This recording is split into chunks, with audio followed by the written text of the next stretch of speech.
అక్షరాస్యత పెరిగి సాంకేతికత అందుబాటులోకి వచ్చిన ఇంకా చేతబడి చెల్లంగి వంటి విషయాలు మనుషుల ప్రాణాలు తీస్తున్నాయి.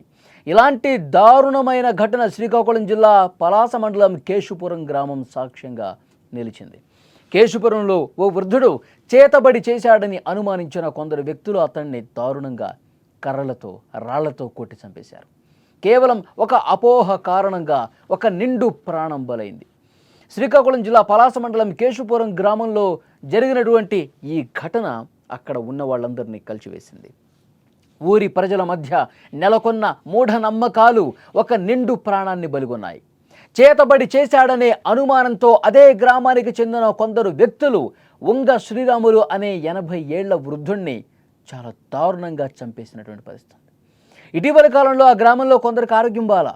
ఎన్ని వైద్యాలు చేయించినా ఎంతమందికి చూపించినా ఆరోగ్యం కుదుటపడటం లేదు. దీంతో ఉంగ శ్రీరాములే చేతబడి చేసి ఉంటాడని అతని మీద అనుమానం పెట్టుకున్నారు. అనుమానం పెంచుకొని దాడి చేసేందుకు ప్లాన్ కూడా చేసుకున్నారు. ఊళ్ళో కొంతమంది కలిసి శ్రీరాములు ఇంటికి వెళ్ళారు. అప్పటికే లోపల నిద్రిస్తున్నాడు శ్రీరాములు. అతన్ని బయటకు లాగారు. ఒంటిపై పసుపు నీళ్లు పోశారు. భార్య ఎంతో బతిమాలినా సరే కనికరం లేకుండా కిరాతకంగా అతడి మీద రాళ్లతో కర్రలతో దాడి చేశారు. ఈ అమానవీయ దాడిలో శ్రీరాములు అక్కడికక్కడే ప్రాణాలు కోల్పోయినటువంటి పరిస్థితి ఉంది. ఆ కుటుంబ సభ్యులు ఏ విధంగా రోధిస్తున్నారో ఒక్కసారి చూడండి. కేవలం అనుమానం పెంచుకొని ఇతడు చేతబడి చేస్తున్నాడని చెప్పి భావించి ఆ విధంగా ఇంటికొచ్చి కొంతమంది గ్రామస్తులు ఇంటికొచ్చి దారుణంగా అతన్ని ఇంట్లో నిద్రిస్తూ అతన్ని బయటికి లాగి కర్రలతో కొట్టి చంపారంటే ఈ సమాజం ఎటుపోతుందో అర్థం కావట్లా. చేతబడి చెల్లంగి ఇంకా ఇలాంటి మూఢ విశ్వాసాలు నమ్మి ప్రజల ప్రాణాలు తీస్తున్నటువంటి పరిస్థితి ఉంది. ఈ హత్య జరిగిన వెంటనే నిందితులందరూ ఆ గ్రామం నుంచి పారిపోయారు. శ్రీరాములు కుటుంబ సభ్యులు పోలీసులు కంప్లైంట్ చేశారు. కాశీబుగ్గ పోలీసులు వెంటనే కేసు నమోదు చేసి దర్యాప్తు చేస్తున్నారు. సాంకేతిక ఆధారాల సాయంతో పోలీసులు నిందితుల్ని గుర్తించి వారి కోసం గాలింపు చేపట్టారు. చివరికి 8 మంది నిందితుల్ని అదుపులోకి తీసుకున్నారు. కాశీబుగ్గ సిఐ సూర్యనారాయణ నిందితుల్ని మీడియా ముందు ప్రవేశపెట్టారు. ఈ సందర్భంగా మాట్లాడుతూ ఈ హత్యలకు ఉపయోగించిన రాళ్లను కర్రలను కూడా స్వాధీనం చేసుకున్నామని చెప్పారు. ఈ కేసులో సంతబొమ్మాళి మండలం బోరుభద్ర గ్రామానికి చెందిన దాసుడు అనే మరొక వ్యక్తి పరారీలో ఉన్నాడు. అతని కోసం కూడా గాలింపు ముమ్మరం చేశామని పోలీసులు చెప్తా ఉన్నారు. అయితే ఈ ఘటన ఎంత దారుణంగా జరిగింది, మూఢనమ్మకాలు ఏ విధంగా ప్రజల్లో ఇంకా ఉన్నాయన్నది కూడా అర్థమవుతోంది.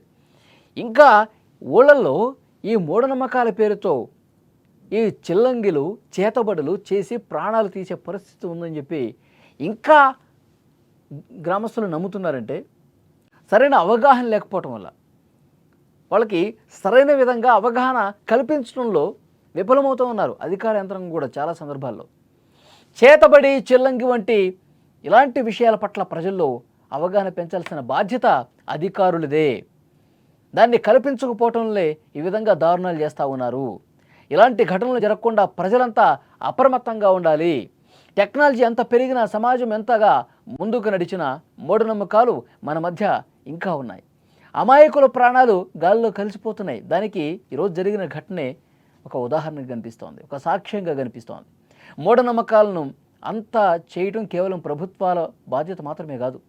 మూఢనమ్మకాల్ని అవి లేకుండా చేయటం, వాటిని అంతం చేయటం ప్రభుత్వాలు మాత్రమే కాదు, అధికారులు మాత్రమే కాదు, ప్రతి ఒక్కరి బాధ్యత కూడా. మనం చైతన్యవంతులమైతేనే, మనం వాటి పట్ల అవగాహన పెంచుకుంటేనే చేతబడుల వల్ల ఏమి కాదు, మంత్రాలతో చింతకాయలు రాలుతాయి అని ఎవ్వరూ కూడా నమ్మే పరిస్థితి రాకూడదు. వాటి వల్ల ఏమీ కాదని చెప్పి ప్రజలు తెలుసుకోవాలి. ముందు చైతన్యవంతులైతేనే ఇలాంటివి అడ్డుకట్ట పడతాయి. ఎంత దారుణం చూడండి. పాపం 80 ఏళ్ల వృద్ధుడు ఏం చేస్తాడండి? చేతబడులు చేసి ఊళ్ళో ఉన్నటువంటి మనుషుల ఆరోగ్యాలు పాడవటానికి అతని కారణం అంట. ఎంత దారుణం! వాళ్ళ ఒక పిచ్చి అనుమానంతో, ఒక మూఢనమ్మకంతో మైండ్లో ఆ అనుమానం ప్రబలి దాన్ని అదే ఆలోచనలో ఉన్నారు వాళ్ళు. ఇతను ఏదో చేస్తున్నాడు కాబట్టి గ్రామస్తులు ఈ విధంగా అయిపోతున్నారు, వీళ్ళకి రోగాలు తగ్గట్లేదు, ఇంకా మంచాన్ని పడతా ఉన్నారు. దానికి అతనే కారణం, అతను చేతబడి. ఇలా ఉంటుంది అసలు ఎక్కడైనా? ఎవడో ఏదో చేతబడి చేసి మంత్రాలు చేస్తే ఆరోగ్యాలు పోతాయా?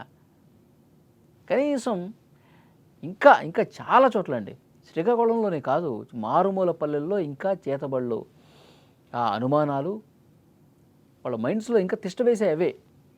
కాబట్టి వాటి నుంచి బయటికి రావాల్సిన అవసరం ఉంది. అధికారులు, ప్రభుత్వం కూడా వీటి మీద అవగాహన పెంచాలి.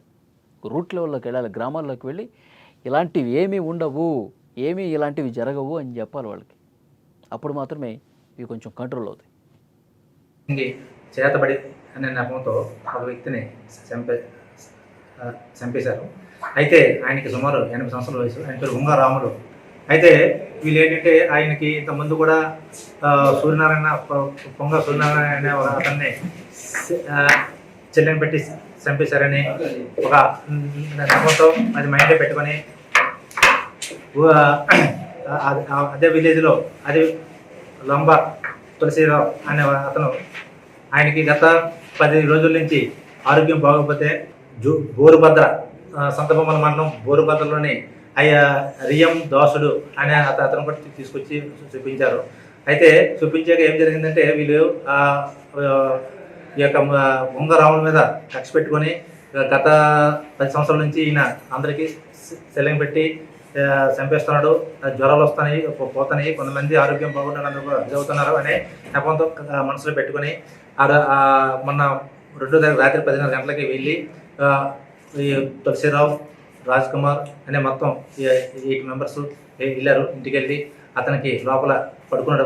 2 ముసలి భార్య అమ్మనమ్మ, అలాగే డిసీజ్డ్ అయిన ఉంగరాములు కింద పడుకుంటూ ఆ మధ్య పడుకుంటే ఆడవాళ్ళు ఇప్పుడున్న ఆడవాళ్ళు 6 మంది వెళ్ళి ఆయనకి పసుపు నీళ్ళు జల్లి వేసి 2 బకెట్లతో పసుపు నీళ్ళు పోసి అతన్ని లేపి ఇంట్లో నుంచి బయటికి తీసుకొచ్చి అమ్మ భార్య ఎంత పెద్దగా రిక్వెస్ట్ చేసినా విడిచిపెట్టకుండా తీసుకొచ్చి ఆ ఇంటి ముందే మీకు ఇప్పుడు చూపించిన రాళ్ళతో కొట్టి, కర్రలతో కొట్టి, కొన్ని చిన్న రాళ్ళు ఉన్నాయి కొట్టి చంపేశారు.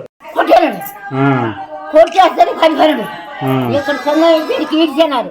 2 ఆడోళ్ళు, వాళ్ళు మగోళ్ళు ఈడ్చేసి కొట్టేస్తారు. పడిపోయింది, పడిపోయింది.